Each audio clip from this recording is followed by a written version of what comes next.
Rawat ji 5 second खत्म करिए।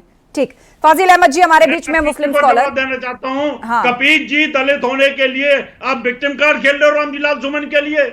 उनको किसने अधिकार दिया? क्या हमारे वीरों के बारे में मणिपुर का जवाब ठीक है, आप धर्म चलिए। नहीं, अब आप मणिपुर से लौट आइए, यूपी पर लौट आइए, पश्चिम बंगाल पर बात हो रही है। फाजिल अहमद जी, मुख्यमंत्री योगी आदित्यनाथ ने कहा है कि जिसको बांग्लादेश पसंद है वो वहां चले जाए, देश पर बोझ ना बने, जिसको जो पसंद है जहां पसंद है वहां चले जाए, दंगाइयों का इलाज केवल डंडे से होना चाहिए। ठीक है, कहा है जिसको पसंद है वो जाए। हमको तो भारत पसंद है, उनको लगता है कि किसी को बांग्लादेश पसंद है, तो जा ही रहे लोग, जाए बांग्लादेश। हम कहाँ कह रहे हैं, हम योगी जी की किसी बात को ना कहाँ कर रहे हैं, बिल्कुल ठीक कह रहे हैं कि जिसको बांग्लादेश बहुत अच्छा लगता है और वहां के हिंदुओं को बचाना भी तो है, तो जिसको वहां के हिंदू को बचाना है वो भी तो जाए बांग्लादेश। खाली भारत में हिंदू को बचाएगा, बांग्लादेश के भी हिंदू को बचाना है कि नहीं बचाना है? मैं तो कहूँ रावत साहब को चले जाना चाहिए, वहां पे बचाना है हिंदुओं को। आखिर कौन बचाएगा? आखिर कौन बचाएगा? योगी जी को भी चले जाना चाहिए, योगी जी को भी चले जाना चाहिए, रावत साहब को भी चले जाना चाहिए। आखिर बांग्लादेश के हिंदुओं को कौन बचाएगा? बिल्कुल चले जाना चाहिए। हमको भारत पसंद है, हम तो भारत में रह रहे। आप लोग बोलने के लिए तैयार नहीं, आप लोगों के मुंह में दही जमी हुई है कि अब हिंदू को नहीं बचाएंगे। दो काम रावत साहब आपको करना चाहिए, एक तो कैलाश मानसरोवर पर्वत पर कब्जा करना चाहिए जाकर के। ये जो तलवार लेके उत्तर प्रदेश में जो तलवार लेकर के वेस्ट बंगाल में जो हिंदुओं के साथ हो रहा है वो गलत हो रहा है। ना कपिल जी बोल रहे, ना आप बोल रहे हो। तो आप ना सही करेंगे उसको कि हम सही करेंगे? आपके बस का नहीं है तो आप बता दीजिए, हम सही कर देंगे। अगर आपके बस क्षमता में नहीं है, हिंदुओं की रक्षा करके बोलिए। नहीं है, कपिल जी शांत रहिए, शांत रहिए कपिल जी, आपको समय मिलेगा। हाँ फाजिल जी 10 सेकंड बात पूरी करिए, और इस तरह किसी को पर्सनली मत घसीटिए, अपना तर्क रखिए।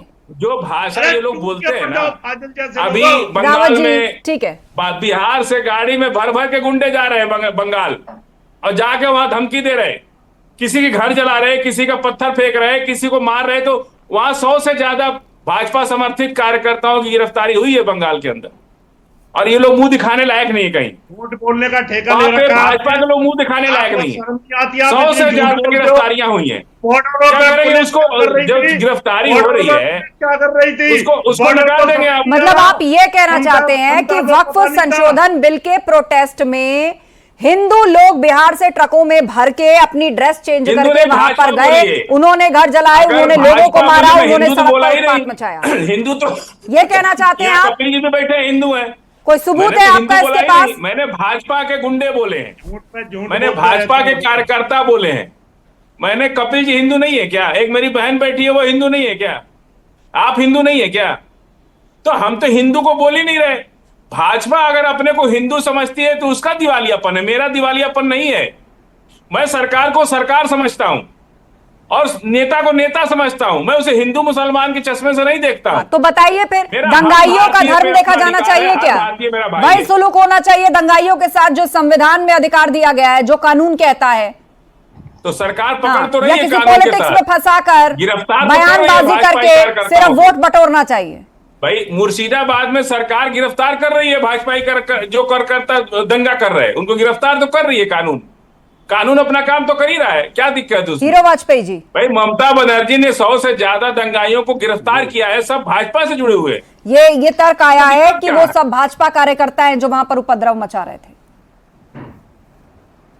देखिए मुझे लगता है जब इन लोगों के मुझसे पूछ रहे हैं कोई भी साधन नहीं, हीरो वाजपेयी जी, तो ये कहते हैं कि वहां पर जो भी दंगा हुआ है वो भाजपाइयों ने किया है, और जो भी दंगा किया है भाजपाइयों ने किया, और कानून व्यवस्था सरकार का विषय है। और जब पूरा दंगा हो गया, इनको सूचना नहीं मिल पाई, भाजपाई आ गए, और मुझे लगता है वहां की सरकार को नहीं सूचना मिल पाई, फजील अहमद जी को आवाज नहीं जा रही, वहां की एलआईयू को नहीं मिल पाई, और हमारे चैनल में बैठे पैनल के लोगों को मिल गई पहले ही। मुझे लगता है फेस सेविंग के लिए और एक वोट बैंक के लालच के लिए कानून को नहीं मानेंगे। अरे भैया सूरत इन्हें दिखती है भाजपाई। आपने एक बात गढ़ी है, और ये कहना चाहते हैं जो भी दंगाई है वो भाजपाई है। मुझे लगता है इतना नीचे नहीं गिरना चाहिए। जिन घरों के लोग भी मारे जा रहे हैं या जिनकी मौतें हुई हैं और जो अपना पुलिस पकड़ रही है उनको आने ही पड़ेगा ना, कोई संपैथी रखनी चाहिए। वहां की सरकार उनकी भी सरकार है, ममता बनर्जी की सरकार सिर्फ मुसलमानों की सरकार नहीं है, सिर्फ दंगाइयों की सरकार नहीं है, वो निर्दोष नागरिकों की भी सरकार है। और सरकार का काम है निर्दोष नागरिकों को बचाना। ये कहकर आप बच नहीं सकते कि भाजपाई उत्तर प्रदेश से लेकर बिहार तक वहां पहुंच गए और टोपी लगा के दंगा करने लगे, और आपकी सरकार और ममता दीदी के जिले में हो गया दंगा, वहां भी भाजपाई पहुंच गए जो इतने पावरफुल नेता है। मुझे लगता है फेस सेविंग, और ये बहुत ही घृणित बात है, इसकी घनघोर निंदा होनी चाहिए कि ऐसे लोग पैनल में बैठकर दंगाइयों का पक्ष रख रहे हैं कि वो भाजपाई हैं। मुझे लगता है कि इसकी भरसक निंदा होनी चाहिए, और ये निंदा हो रही है। और मुझे लगता है आम जनमानस को जो पीड़ा आपके बयान पहुंचा रहे, उसका निर्णय लोकतंत्र में हमेशा वोट करता है। ये वोट की चोट अगर हमको 20 सेकंड दे दिए तो हम जवाब दे देंगे। झुटलाते जा रहे हैं आम जनमानस को आप बता रहे हैं कि दंगाई भाजपाई पहुंच गए, उत्तर प्रदेश बिहार से पहुंच गए। शर्म आनी चाहिए आप लोगों को पैनल पे बैठकर इस तरह की आपके पास जानकारियां हैं, और वहां की सरकार को नहीं है। अरे सच्चाई तो कड़वी होती है, दुख तो होगा ना आपको। सच्चाई बोल दिया तो आपको कड़वा लग रहा है। एक सेकंड, ठीक है। कपिल श्रीवास्तव जी हमारे भाई, सच्चाई आप इसी देश में बोल पा रहे हैं। फाजिल जी और हीरो वाजपेयी जी, आप दोनों शांत रहिए। आप बात रख चुके हैं। कपिल जी से मेरा सवाल है। कपिल जी, मुझे बताइए, राजनीतिक बयानबाजियां भी भड़काने का काम करती हैं। आपकी सांसद है रुचि वीरा, वो कह गई हैं कि वक्फ कानून से माहौल असुरक्षित हुआ है, और उसी का नतीजा है कि लोगों को लड़ाई झगड़े की जरूरत पड़ रही है। तो इसमें गलत क्या कहा उन्होंने? अच्छा, मतलब लड़ाई झगड़ा करना जायज है, सड़क पर उतरे, लड़ाई झगड़ा करें।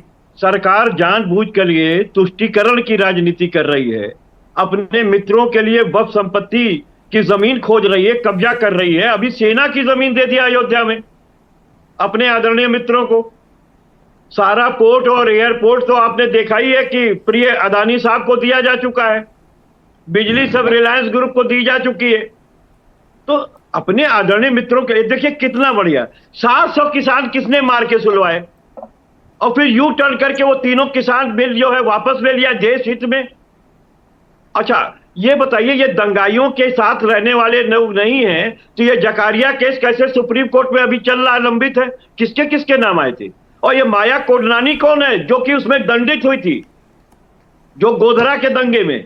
ये किसकी मंत्री थी, किस पार्टी की मंत्री थी? ये संगीत सोम कौन है जो मुजफ्फरनगर दंगे का मुख्य अभियुक्त था? ये गुड्डी खटीक कौन है? तो भारतीय जनता पार्टी का पुराना इतिहास है कि दंगा फैलाओ, मन को चंगा करके कब्जा कर लो सत्ता पर, और तुष्टीकरण हमेशा ज्यादा का किया जाता है, कम का थोड़ी किया जाता है। तो ये तुष्टीकरण करते हैं। ये बंगाल के अंदर यही आरोप तो प्रधानमंत्री ने विपक्षी पार्टियों पर लगाया कि इतने सालों तक वक्फ और उसके स्ट्रक्चर और उसके लैंड यूज की किसी ने सुध नहीं ली, सिर्फ इसलिए कि तुष्टीकरण की राजनीति करनी थी। मणिपुर में योगी आदित्यनाथ को ठीक करने के लिए सबकी गर्मी उतार देंगे। एच.एस. रावत जी, अगर मणिपुर में योगी आदित्यनाथ को क्यों नहीं भूत उतारने के लिए भेजा जा रहा है? मणिपुर में योगी आदित्यनाथ को ऐसी बातें कर रहे हैं कि हम तुष्टीकरण की बातें करते हैं, इनको ये गोली चलाने की जिम्मेवारी उसके बाद हीरो वाजपेयी जी। गोली कपिल जी किसने चलवाई भक्तों के ऊपर? तुष्टीकरण किसने किया? वोटों की राजनीति के लिए किसने बोला ये कि भाई मुझे गोली चलानी पड़ी, नहीं तो मेरे मुसलमान भाई नाराज हो जाते? तुष्टीकरण के लिए जवाब सुन लीजिए। श्रृंगार गौरी की पूजा होती थी, तुष्टीकरण के लिए वो बंद कर दिया आपने विष्णु हरि कपिल जी, उनकी बात भी पूरी होने दीजिए। बंद कर दिया, हज हाउस आपने बनवाया, ये तुष्टीकरण नहीं है क्या? ये धर्मनिरपेक्षता है क्या? ठीक है, फजील अहमद जी। देखिए आस्था जी, हीरो वाजपेयी को मेरी बात बहुत बुरी लग गई। ये संविधान से देश चल ही नहीं रहा है। अच्छा, 200 लोगों को नोटिस आया है मुजफ्फरनगर में, काली पट्टी पहन के नमाज पढ़ लिए बस, वो वक्फ बोर्ड के बिल के खिलाफ सिर्फ काली पट्टी बांध के हाथ पर नमाज पढ़ लिए तो सरकार ने नोटिस भेज दिया, और मुजफ्फरनगर में तलवारें लहराई जा रही, खुली नंगी तलवारें लहराई जा रही, और कह रहे कि अखिलेश यादव को हम जान से मार देंगे। सबके ऊपर 506 का मुकदमा कायम करना चाहिए। जान से मारने की धमकी अखिलेश यादव को दे रही लोग। प्रियंका जी, तो 506 का FIR इनके ऊपर बनता है कि नहीं बनता है? प्रियंका जी, हाँ देखिए आस्था जी, मैं सबसे पहले तो यही कहना चाहूंगी, ये जो दंगे कर रहे हैं ये मुझे लगता है कि पूरी तरीके से अगर भारतीय जनता पार्टी के कार्यकर्ता हैं या ऐसा कहा जा रहा है, तो मैं समझती हूँ कि ये सबसे ज्यादा दयनीय स्थिति भारतीय जनता पार्टी के कार्यकर्ता की इस समय। वो गरीब कार्यकर्ता जो जिसको हाथों में किताब पेन चाहिए, युवाओं को नौकरी चाहिए, उसके हाथों में ये सब पत्थर और लाठियां देकर नुकसान करवा रहे हैं देश का, और उसके साथ में जो है उनका भविष्य बिल्कुल पूरी तरीके से तबाह कर दिया मतलब है। आपने डिक्लेयर कर दिया कि पश्चिम बंगाल में हिंसा भाजपा कार्यकर्ताओं ने मचाई? अरे भाई, जब भारतीय कार्यकर्ता जब अरेस्ट हो रहे हैं तो ऐसा तो है नहीं कि हवा में अरेस्ट हो रहे होंगे, कुछ ना कुछ तो होगा ही उसके पीछे ना। आप यहाँ पर आप उनको पूरी तरीके से जो है क्लीन चिट दे सकती है ना, मैं ही कह सकती हूँ। इसीलिए लेकिन अगर किसी को डिक्लेयर करना क्या सही है? अरेस्टिंग तो बहुत जगह पर होती है, उत्तर प्रदेश में भी अरेस्टिंग होती है, इस पर भी आप लोग सवाल उठाते हैं। क्या केवल अरेस्ट करने से किसी को दोषी करार दिया जा सकता है? यहाँ तो घर सवाल आप उठा सकते हैं, उठाइए आप। यहाँ तो बुलडोजर चल जाता है। ठीक है, hero Vajpayee ji last comment. तो पहले ही बुलडोज कर दिए जाते हैं। और दूसरी चीज मैं यही कहना चाहूंगी, मुझे तो लग रहा है कि जो लोग भी इस तरह की बातें कर रहे हैं वो अपने ही लिए बहुत ही नुकसान कर रहे हैं। ये भी नागरिक हैं इस देश के, और जिस चीज को ये बढ़ावा दे रहे हैं वो दंगाई किसी दिन इनके घर तक पहुंचेंगे। जब इनके घर को आग लगेगी, जब इनके प्रिय मारे जाएंगे, तब इनको पता लगेगा कि हम किनका समर्थन क्या कर रहे हैं आप लोग। ये दंगाई किसी के नहीं है, और जो लोग इस दंगे के पीछे और जो पार्टियां वोट के लालच में इनका समर्थन कर रही है, उसकी मैं निंदा करता हूँ। और यदि भारतीय जनता पार्टी के कार्यकर्ता ये साबित कर देंगे तो भारतीय जनता पार्टी के कार्यकर्ता कहाँ से आए और कहाँ मैंने लास्ट कमेंट के लिए कहा था हीरो वाजपेयी जी। इसी में पहुंच गए, और प्रियंका जी को पता भी लग गया। पूरी कि मणिपुर के अंदर योगी आदित्यनाथ को ठंडा के नेता जेल में रखते हैं, ये संविधान की बात बेकार करती है। ठीक है, संविधान बहस को यही खत्म करना होगा, बहस को यही खत्म करना होगा। लेकिन बहरहाल जो हिंसा की तस्वीरें और जो कृत्य पश्चिम बंगाल में हुआ, हर तरफ उसकी भर्त्सना की जा रही है। हिंसा की कोई जगह नहीं लोकतंत्र के अंदर। पश्चिम बंगाल में जारी हिंसा पर सीएम योगी ने पलटवार किया और कहा कि दंगाइयों का उपचार ही डंडा है, बगैर डंडे दंगाई मानेंगे नहीं। सीएम योगी ने कहा जिन्हें बांग्लादेश अच्छा लगता है वो वहां चले जाएं, भारत की धरती पर बोझ क्यों है। तो वहीं वक्फ कानून पर कांग्रेस एसपी के बयान भी लगातार जारी हैं। वो भी लगातार कह रहे हैं कि अगर धर्म के मसाइल पर कुछ होगा तो नतीजे ऐसे ही होंगे। तो कहीं कहा जा रहा है कि असुरक्षित माहौल बना है, लड़ाई झगड़े की जरूरत पड़ गई है। तो सवाल यही है कि लड़ाई झगड़ा क्या जरूरत है, हिंसा क्या जरूरत है विरोध प्रदर्शन करने के लिए, जबकि इस देश में कई लोकतांत्रिक तरीके हैं जिसके माध्यम से अपने एतराज को जताया जा सकता है। महाबहस में इतना ही। खबरें जा रही हैं, आप बने रहिए हमारे साथ।